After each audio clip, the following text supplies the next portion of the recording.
ॐ अखण्डमण्डलाकारं व्याप्तं येन चराचरं तत्पदं दर्शितं येन तस्मै श्रीगुरवे नमः। रामकथा के रसिकवर भक्तराजमतिधीर आश्वासन लीजिए तेज पुंज कबीर। आश्वासन लीजिए तेज पुंज कबीर। आश्वासन लीजिए तेज पुंज कबीर। यत्र यत्र रघुनाथ कीर्तनं तत्र तत्र कृतमस्तकाञ्जलिं बाष्पवारि परिपूर्णलोचनं मारुतिं नमत राक्षसान्तकं। शबद्वारन को छोड़कर मैं आयो तेरे द्वार। हे वृषभानु की लाडली नित्य कृपा दृष्टि से मेरी ओर निहार। नित्य कृपा दृष्टि से मेरी ओर निहार।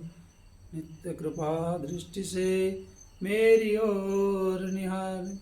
बोले श्यावर रामचंद्र भगवान की जय। श्री राधा रानी की जय। श्री वृषभानुनंदिनी की जय। श्री यावर रामचंद्र भगवान की जय। हनुमंत लाल जी महाराज की जय। गोस्वामी तुलसीदास जी महाराज की जय। श्री रामचरितमानस की जय। जय जय श्री राधे श्याम। अखंड मंडलाकार परात्पर परम ब्रह्म परपिता सच्चिदानंद घन विग्रह श्री मर्यादा पुरुषोत्तम जानकी जीवन जानकी नाथ माँ भगवती जगत जननी जानकी माता जगत पिता प्रभु श्री राम रघुनंदन एवं गोस्वामी तुलसीदास जी महाराज हनुमंत लाल जी महाराज जी की गुरु जी की और सभी दर्शक वृंद श्रोतागण सभी को सिया राममय सब जग जानी करऊं प्रणाम जोरी जुग पानी। सभी को नमन वंदन अभिवादन करते हुए ते में कछु कहूँ बखानी करन पुनीत हेतु निजवानी।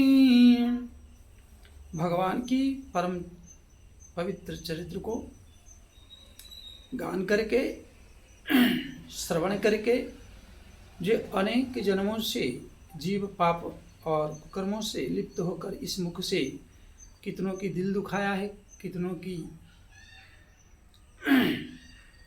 गंदी विचारों को प्रकट करके आदि अनेक अपराधों से लिप्त यह मुख शरीर मन क्रम वचन श्री हरि की चरित्रों का भक्त भगवंत के चरित्रों का गान करके ही पवित्र करने का एकमात्र सनातन धर्म में गुरुओं से शास्त्रों से आज्ञा है कि हरि चरित्र गान करने से श्रवण करने से अघ की रहाई हरि चरित बखारे। भगवान की चरित्र का गान करने से अघ का नाश होता है। ऐसा शास्त्र आज्ञा श्रवण करने से भगवान की सेवा पूजा आदि करने से गुरुजनों की आज्ञा है। तो इसलिए आज हम उपस्थित हुए और शुरू करेंगे हमारी पूर्व चरित्र को। प्रताप भानु की जो गलत संगत की प्रभाव कैसे रहा और कैसे चल रहा है, कैसे इतना बड़ा चक्रवर्ती सम्राट चक्रव्यूह में फंसकर किस तरह अपने जीवन को नाश कर दिया। आगे शुरू करने से पहले 2 बार भगवत नाम करेंगे और उसके बाद आपसे एक निवेदन है सभी दर्शक बंधु श्रोतागण से सब्सक्राइब लाइक शेयर अवश्य करें चैनल को। और हमारी अगले वीडियो अगले प्रसंग को पाने के लिए ज्योतिष के ऊपर और भगवत चर्चा के ऊपर जो भगवत रसिक जन हैं जुड़े रहें और हमारी मन क्रम वचन से आप सबका मंगलमय हो भगवत चरित्र श्रवण करें। तो आइए शुरू करते हैं। श्री राम जय जय राम संकट मोचन वीर हनुमान। श्री राम जय जय राम संकट मोचन वीर हनुमान। श्री राम जय जय राम संकट मोचन वीर हनुमान। श्री राम जय जय राम संकट मोचन वीर हनुमान। बोले श्यावर रामचंद्र भगवान की जय। श्री हनुमंतलाल जी महाराज की जय। श्री सद्गुरुदेव भगवान की जय। श्री रामचरितमानस की जय जय जय। श्री राधे श्याम।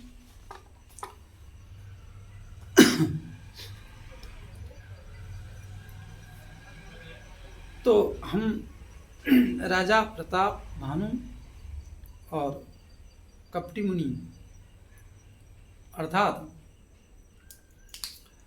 हमारी सनातन धर्म को वैदिक रीति रिवाज को खत्म करने के लिए यह ग्रंथ लिखने से पहले अनेक दुष्टों ने हमारी माइंड को डाइवर्ट करने के लिए, हमारी आने वाली पीढ़ियों को नष्ट करने के लिए, हमारी जो वैदिक ऋचाएँ, ग्रंथ है, इतिहास है, शास्त्र हैं, उनसे बहिर्मुख करने के लिए अनेक षड्यंत्र किए। और उस षड्यंत्र में हम आप सब धर्म से विमुख कैसे बने, इसका पुरजोर प्रयत्न करते करते, हे मेरे प्रिय सनातन भाई बहनों, आपसे रिक्वेस्ट है, निवेदन है, करबद्ध, आज वो उस चरम सीमा पे पहुंच गए जो आज हमारी घर में या हमारी पीढ़ियां धर्म को और माँ बाप को एक डस्टबिन की भांति यूज करने के लिए अग्रसर हो गए हैं। छल बल कल किसी भी भांति से, सम दम दंड भेद किसी भी नीति से हमारी पीढ़ियों को इस तरह बिगाड़ा जा रहा है और उनको प्यार की गुल खिलाकर, कामुक भावनाओं में डुबाकर, अभद्र क्रियाओं को करके उनको हीरो बनाया जा रहा है। और आज हर घर में नाचने वाला नाचने वाली हो गया है।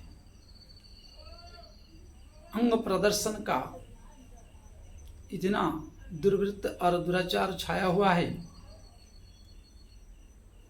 जो हर घर में आज कलह का वजह, अशांति का वजह और अपनी घर की समग्र जो भोजन भजन नारी, ये तीनों पर्दा के अधिकारी, हमारी संपत्ति वैभव हमारे घर के अंदर क्या है, और जो माँ बहनों की अंगों को साक्षात श्री कहा जाता था, कांति कहा जाता था, सम्मान किया जाता था, वंदना किया जाता था, उनको विधर्मियों ने टिक टाक टुक टाक रील आदि माध्यम से कुछ धन की प्रलोभन से उस श्री कांति और शरीर को विधर्मियों ने नष्ट करने के लिए पुरजोर प्रयत्न करके 80% 90% सफलता को प्राप्त कर गए। यहाँ तक कि हमारी गुरुजनों की अवहेलना करके नारी नारायण बनना था, पुरुष नारायण बनना था, लेकिन आज वह स्त्री बीच बाजार में नंगी होने के लिए या वह नारायण के स्वरूप पुत्र बीच बाजार में गलत क्रियाओं को करने के लिए दुष्टता और नष्टता का बुद्धि को प्राप्त करके अपने नाश का आह्वान देकर परम सुख को मान रहा है। यह एक विडंबना और एक सनातन धर्म के लिए बड़ी घातक और चिंता में डालने योग्य और चिंतन करने योग्य है कि ऐसा क्यों हो रहा है। जब तुम्हारी देश और तुम्हारी धर्म ही नहीं बचेगा तो पशुओं की भांति मनुष्य जब जीने लगा है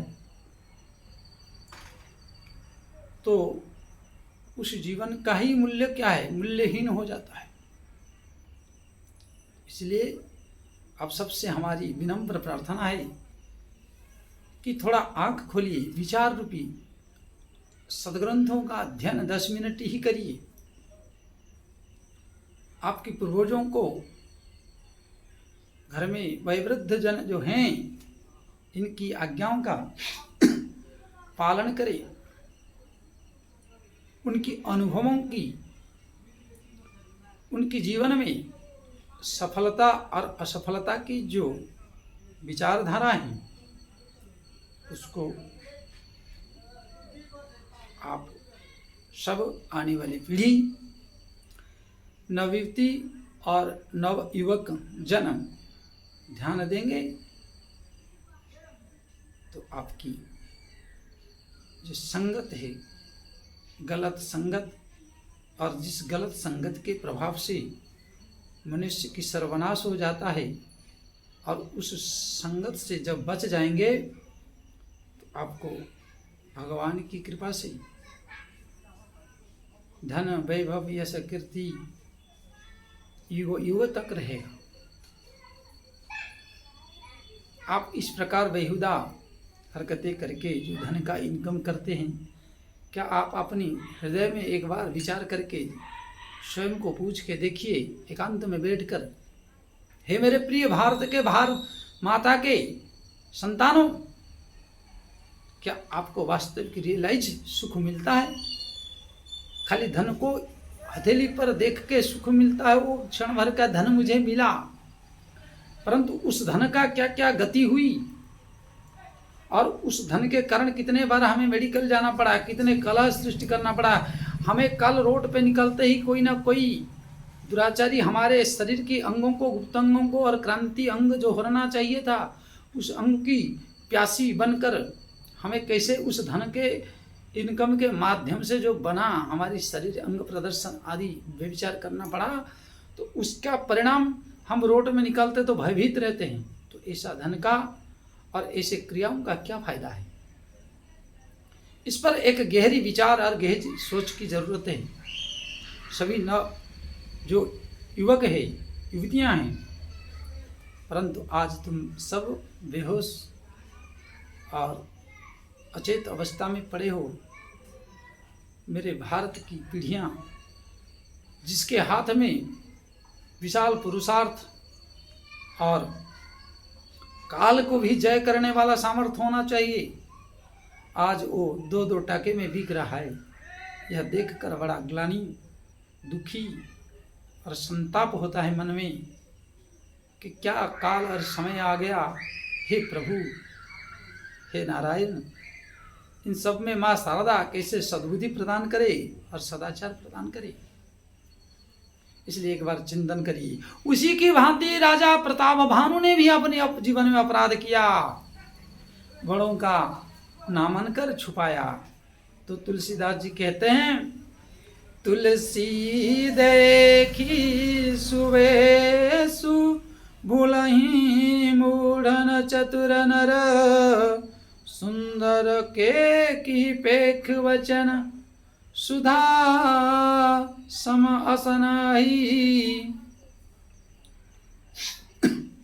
बोले अही श्राप जो सांप हैं, सांप एक मानो पूरा एकदम येलो कलर, पीला कलर का सुंदर है और उसमें बड़ा अच्छे कलों से विस्मृत है, या जिसको कहते हैं शंखनाग, सफेद नाग, देखने में बहुत सुंदर होता है, परंतु अगर उस सांप को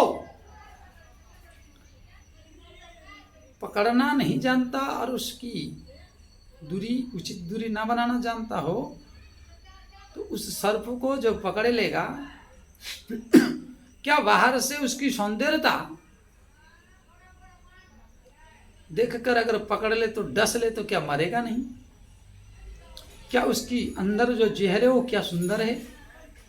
क्या उस सांप के अंदर जो जहरीला वस्तु है जो दांतों से निकल के काट लिया आपको, तो वो जहर अंदर जाने के कारण, बाह्य सुंदर के कारण क्या आपको काट ले और जहर अगर हमारी शरीर के अंदर प्रविष्ट हो जाए तो क्या आप मृत्यु वरण नहीं करेंगे, कष्ट वरण नहीं करेंगे? तो इसी प्रकार आज गोस्वामी तुलसीदास भी कह रहे हैं कि आज की मानव बाह्य सुंदरता को देखकर दलदल में फंसते जा रहा है और भूले मूढ़ न चतुर नर। चतुरता जो विचारधारा था वो हीन हो जाता है, भूल जाता है और सौंदर्य के प्रति आकर्षित होकर व्यक्ति अपनी जो रियलाइज जीवन को खो देता है। जैसे एक विवाहित पुरुष या एक विवाहित नारी गुप्त क्रियाओं में प्रत्येक दिन जो माँ बाप कुल धर्म के रीति रिवाज के अनुसार शादी विवाह किए और नित्य प्रतिदिन एक दूसरे का उपभोग आनंद लेते हैं, फिर भी नारी पराई पुरुष के साथ और पुरुष पराई नारी को देखकर क्रिया करने की आकांक्षा रखता है। इसको हमारी महापुरुषों ने मना किया। क्यों? क्योंकि आज की वैज्ञानिक भी एड्स दिवस मनाता है, अर्थात आज साइंस ने एड्स खोजा और हमारी पूर्वजों ने और हमारी शास्त्रकारों ने, हमारी ग्रंथकारों ने, हमारी पुराण वेद ने पहले ही इस चीज को इसलिए मना किया ताकि तुम्हें घातक जीवन हानि का व्याधि ना हो जाए, जिस व्याधि का निराकरण ना हो, जिस व्याधि का उपचार ना हो और एक मारात्मक व्याधि ना हो जाए। अर्थात हमारे ग्रंथ और हमारी शास्त्र, हमारी पुराण कितनी रिसर्च आगे हैं और हम उन शास्त्रों का अवहेलना, धूर्त, पुअर, काल्पनिक आदि बेईमान वामपंथियों के बात में आकर फंसकर हमारी माइंड को वॉश करके हमें हमारी ग्रंथों से, हमारे धर्मों से च्युत करने की, गिराने की क्या साजिश है, क्या रंगमहल रचा गया है। इस साजिश को अगर नहीं समझ पाए तो हे मेरे प्रिय भारती के संतानों, आप किस बात की चालाक हो, आप किस बात की टैलेंट हो, किस बात की ग्रेजुएट हो, यह एक बार चिंतन करनी होगी। दूसरी बात, जो क्रिया अपनी पत्नी के साथ करना है वो भी दूसरे बहू, बेटी, माँ के साथ क्रियान्वित होना है, तो उसकी ग्लैमर और जो चिकनापन को देखकर क्यों आकर्षित होते हो? क्यों उतनी खर्चा जो तुमसे लेकर वो अपनी शरीर को चिकना बनाया है, उतनी चिकने का सामान लाके अपनी पत्नी को कहो 16 श्रृंगार बना के रहे, या पत्नी पुरुष को कहे किसी दूसरे को देकर व्यभिचार करके एड्स आदि जैसे महान मारात्मक रोगों से ग्रसित होने की क्या आवश्यकता है?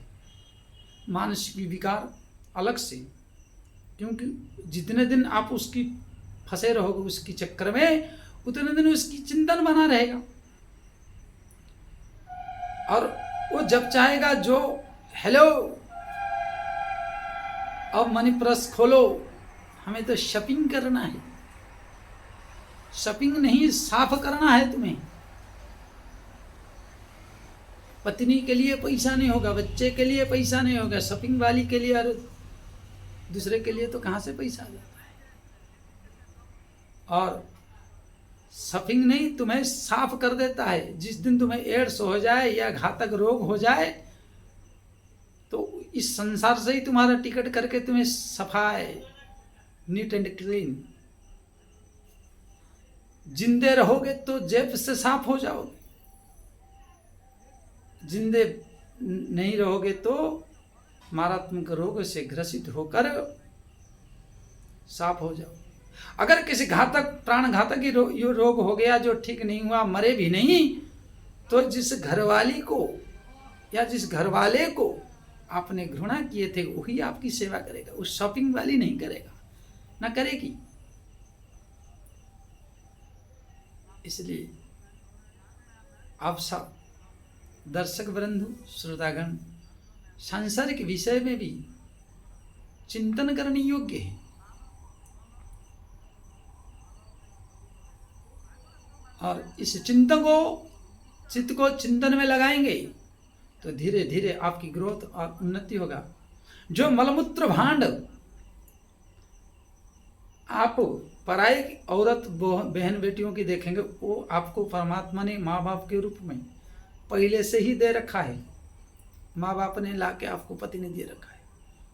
या उसको चाहे अमृत का कुंड कहो पराये की, तो वही अमृत कुंड अपनी स्त्री के पास भी है। जैसे आपकी इच्छा है, इट इज योर चॉइस। परंतु आकर्ष के कारण आप दलदल में फंस जाते हो। मेरा कहने का उद्देश्य है कि उस दलदल से बचो। हे मेरे प्रिय सनातनियों, हे मेरे युवा पीढ़ियों, जो चीज आपके पास परमानेंट 30-40 साल रहने वाला है, उसको पढ़ते समय, लिखते समय, जब कुछ करने की, कुछ प्राप्त करने की समय में उस दलदल में क्यों फंसते हो? वो तो आप ना चाहते हुए भी माँ बाप एक दिन फंसा देंगे। आप ना चाहते हुए प्रकृति एक दिन आपको लाके आपके गले में एक घंटी बांध देगा। चाहे कितने भी करोड़ अरबपति कमाए, कुछ भी करे, एक दिन उसको तो मिल ही जाती है, मिल जाता है। तो इसलिए आप भूलिए नहीं, सुंदर सांप को देखकर गोबर की मिठाई पर चांदी का परत चढ़ाए। भूल मत जाना प्यारे, भूल मत जाना प्यारे, गोबर की मिठाई पर चांदी का परत चढ़ाए। तो उस चमकीले को देखकर आप भूल मत जाओ। हरि की शरण में आओ। हे मेरे भारतीयों, हे मेरे सनातनियों, आप आओ। इसी प्रकार राजा प्रताप भानु भी आज फंस गए।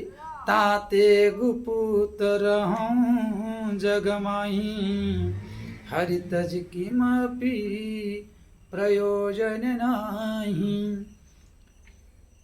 कपटी मुनि ने राजा प्रताप भानु को प्रलोभन देने के लिए अनेक काल्पनिक विचारधाराओं को कह के उनको इतनी माइंड वॉश किया। देखो, जो वास्तविक रियली गुरु होगा, धर्म गुरु होगा, वो आपकी मुंह पे कहेगा। उसकी वाणी में कड़वाहट होगी, उसकी वाणी में तलवार की धार से भी तीव्र गति से काटने वाला और बिधने वाला कमान तीर होगा। सुनने में अभद्रता लगेगी, परंतु वो हानिकारक नहीं होगी। जितनी दवाई कड़वी होगी उतनी शीघ्रता से फायदा करेगी। मधुर बचन बोलहि जीवी मोरा, खाई माही हृदय कठोरा। मधुर बचन बोलहि जीवी मोरा, खाई माही हृदय कठोरा, जिसकी वाणी में अति मधुरता हो और तुम्हें घी मालिश करता हो, समझ लेना कि वो एक नंबर लुटेरा है। तुम्हारी बुराई अगर तुम्हारे सामने नहीं कह पाता है तो समझना चोर है, और साधु के वेश में या गुरु के वेश में है तो नंबर 1 ठग है।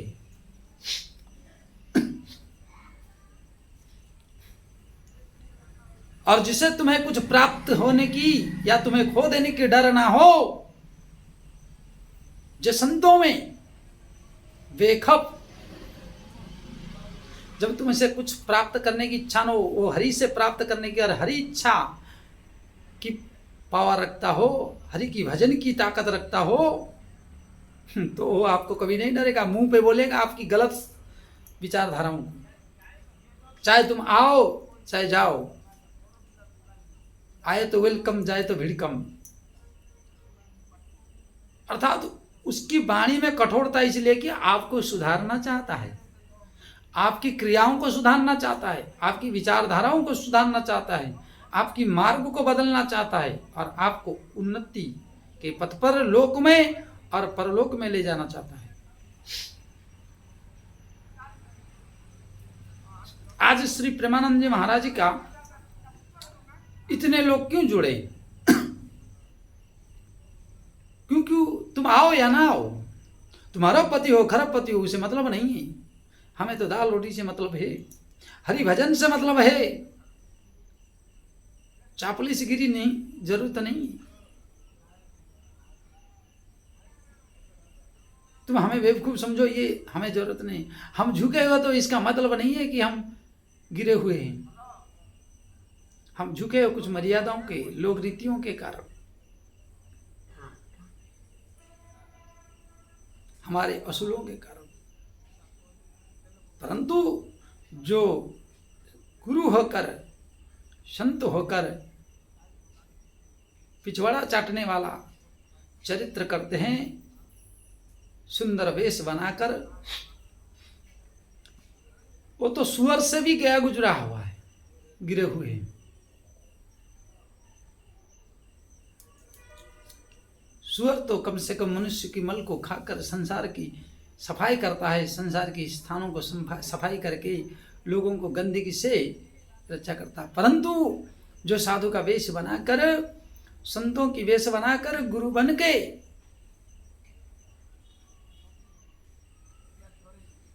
जुड़े हुए सदगृहस्थ लोगों को लूटने की प्रयास और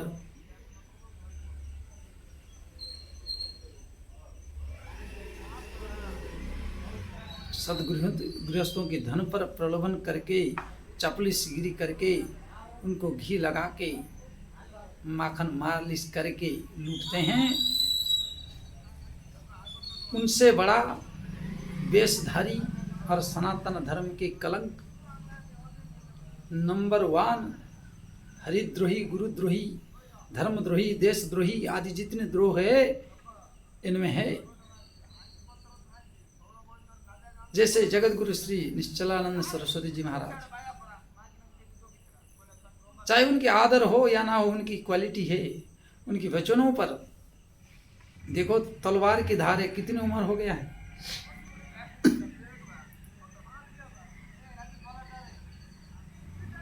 ये है संतों की वास्तविक कला। पुराने संतों की जो है, वो किसी की तल नहीं लगाते थे, घी नहीं लगाते थे, क्योंकि तेरे को आत्मा कल्याण करना तो आ। परंतु आज बड़ा विडंबन की बात है कि गुरु भी चोर और सुअर से भी गया गुजरा बन गया। गुरु बन के इतनी नीचे गिर गया कि धन, तुच्छ धन के लिए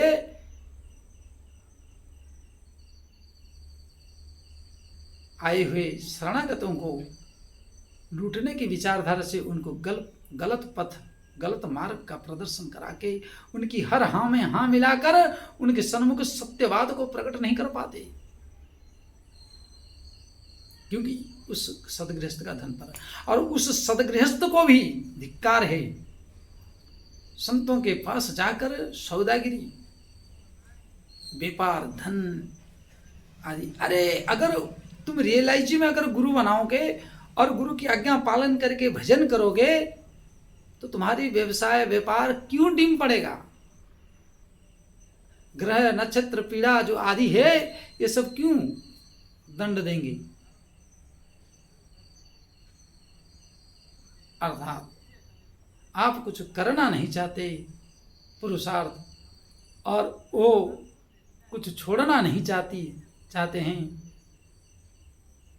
इसलिए गोस्वामी तुलसीदास जी उत्तराखंड में कहते हैं, गुरु शिष्य अंध बधिर कर लेखा, एक नहीं देखहीं एक नहीं सुना। शिष्य सुनने को तैयार नहीं, गुरु उसकी विचारधारा कुपथों को देखने को तैयार नहीं। ऐसे गुरु शिष्य की परंपरा नहीं रही है भारत। 2001 में जो पुराने संत थे,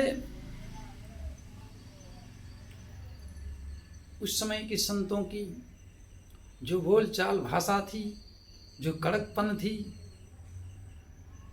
आज प्रलोभन के कारण लुप्त हो रहे, और उसी लुप्त के कारण आज बड़ा विडंबना स्थिति पैदा हो रहा है।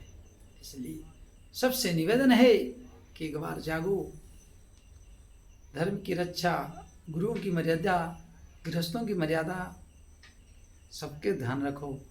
तो उसी प्रकार राजा प्रताप भानु को भी कपटी मुनि ने इस तरह पाठ पढ़ा है। क्या? आदि सृष्टि उपजी जबहीं, तब उत्पत्ति भये मोरी। नाम एक तनु हेतु तही, देह न धरी बहोरी। आदि सृष्टि उपजी जबहीं। अरे भाई, आदि सृष्टि में जब आदि सृष्टि उपजही जबहीं, तब ते उत्पत्ति भई मोरी। मेरा सृष्टि की आदि में उत्पत्ति हुआ तो क्या राजा प्रताप भानु इतने यज्ञ, इतना धर्म में इतना सब किए, शास्त्रों को बार बार सुने हैं, तो इनको नहीं पूछ सकते थे कि भाई आदि सृष्टि तो केवल मनु शत्रुपा थे, मनु से मानव हुए, तो आप तो मनु है नहीं, तो आप अपने को आदि सृष्टि के मानव कैसे परिचय दे रहे हो? इसका मतलब आप कपट हो, इसका मतलब आप कपट से युक्त हो, आप दुराचारी हो। यहां पकड़ना चाहिए। नाम एक तनु हेतु तही, देह न धरी बहोरी। इसी सृष्टि में मानव शरीर धारण करके कोई रहा नहीं। या तो भगवान की कृपा से मानव शरीर से जाने का उल्लेख है, कहाँ विलिप हो गए, परंतु यहाँ हमेशा कोई एक शरीर धारण करके हमेशा के लिए रहा हो ऐसा उल्लेख नहीं है। अनेक क्रियाओं से, अनेक सिद्धियों से, अनेक सिद्धों ने विलुप्त होने का और शरीर का परित्याग करने का वर्णन है, परंतु कभी भी यह नहीं कहा गया कि जिंदे हैं और मैं संसार की सूर्य की किरण में हमेशा रहूं, यह असंभव है। तो राजा ये क्यों भूल गया कि तुम्हारी एक तनु नाम हो सकता है, तुम दूसरे देह धारण नहीं कर सकते हो, ये कह रहे हो, और आदि सृष्टि उपजे जब ही, तो आपकी इतनी बड़ी टिकाऊ तो नहीं हो सकता, ये तो असंभव है, ये तो मुश्किल है। परंतु राजा को यह विचार इसलिए नहीं आया। गोस्वामी तुलसीदास जी एक दूसरे लाइन में कहते हैं, लोभ ग्रसे सब शुभ कर्म। राजा को लोभ, प्रलोभन जो दिया, उस लोभ की दलदल में फंस गए, जो आंख कान नाक मुंह और विचार शक्ति सब ढक गया। जैसे व्यक्ति दलदल फंस जाने पर वो चाहे कुछ भी कर ले, निकालना मुश्किल हो जाता है। उसी प्रकार जब लोभ की दलदल में व्यक्ति फंस जाता है तो उसकी संपूर्ण सत्क्रियाएं, सतमार्ग विलुप्त हो जाते हैं, विचार शून्य हो जाता है और उसको कुछ नहीं दिखता।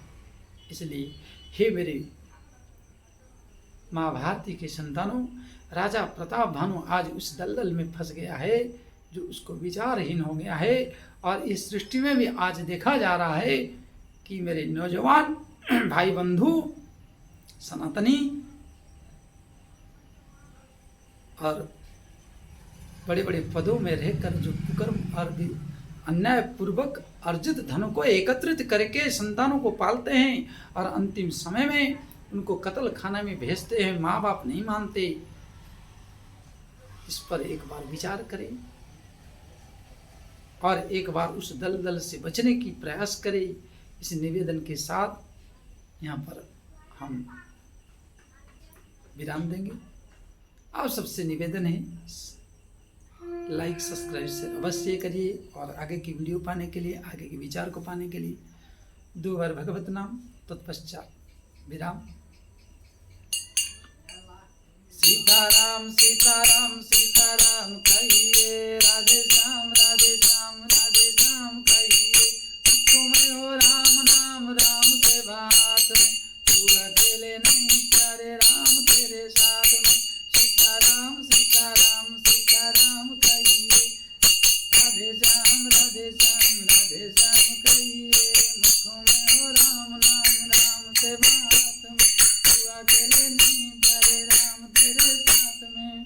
बोले श्यावर रामचंद्र भगवान की जय, श्री हनुमान लाल जी महाराज की जय, श्री सदगुरुदेव भगवान की जय। जय जय श्री राधे श्याम।